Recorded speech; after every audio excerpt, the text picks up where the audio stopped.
A magical valley with beauty abounding, a musical valley with talent astounding, an artisan's valley with craftsmen unending, a paradise valley and well worth commending to those who love music and singing and dancing, or craftsmanship perfect, or landscapes entrancing. It's known as the Huon and is truly exquisite, and no matter what season, it's well worth a visit.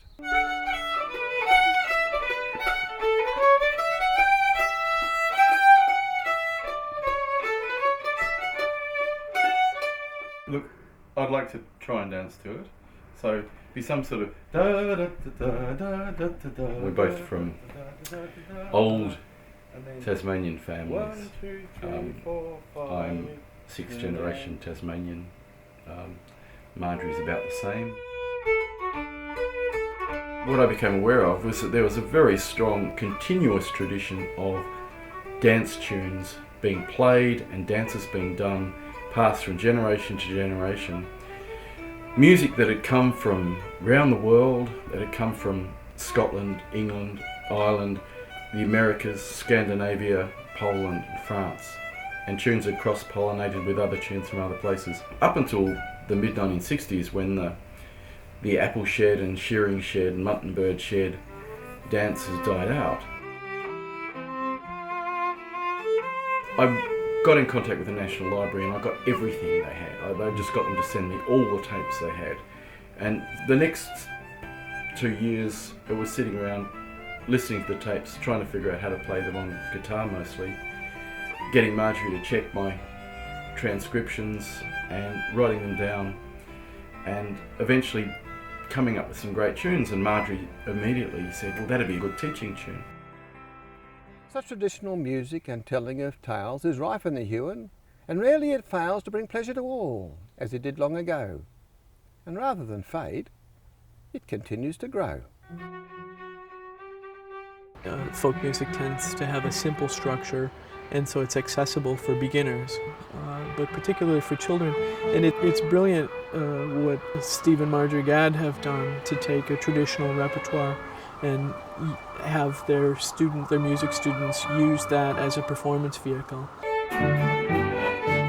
Also, the whole idea that they're playing something from their own history.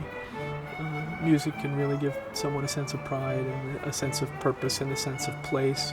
And traditional folk music has a really good way of doing that.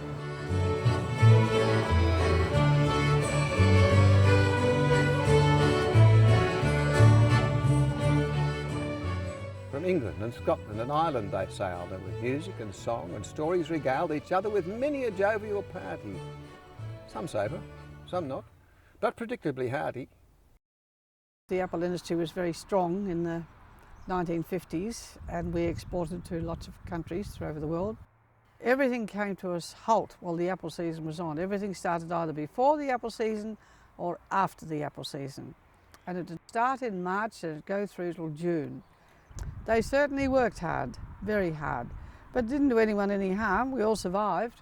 And they decided, at Signet actually, it was a Catholic priest got the idea, why didn't we have an apple festival to celebrate the apple industry? And it went for about 10 years. It was very successful. It was the first weekend in March. They had apple packing competitions, box making competitions, you name it, they had it. And then they decided to have an apple queen contest.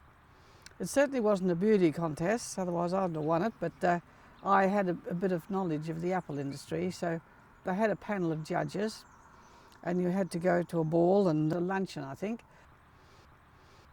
But when England joined the common market in 1973, that was a blow to the apple industry here, because all countries were able to get fruit into England, which we used to have a privilege because we're a member of the Commonwealth. There were apple sheds for packing and sorting apples all around the valley, and these were dormant in summer. And what people suddenly realised was that they made great dance sheds. Some of my relatives at Port Ewan, they'd row the boat across to Craddock, and they would walk over the hill to Signet to a dance, and then they'd probably dance all night and walk back the next day.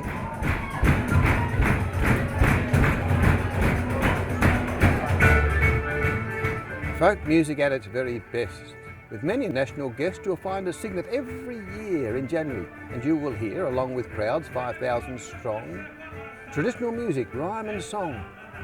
And for 3 days and lengthy nights, this festival is pure delight.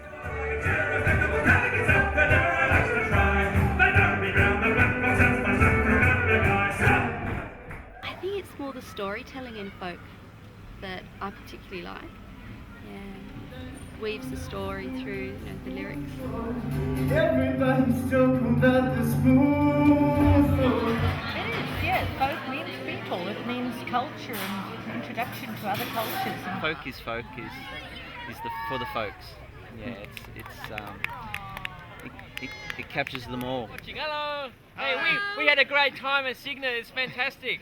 The artists are very accessible. Rock and roll they're out there, and behind stage, and it's the people and the rock and roll. Whereas if you wanna stand up and make a noise, you can do it.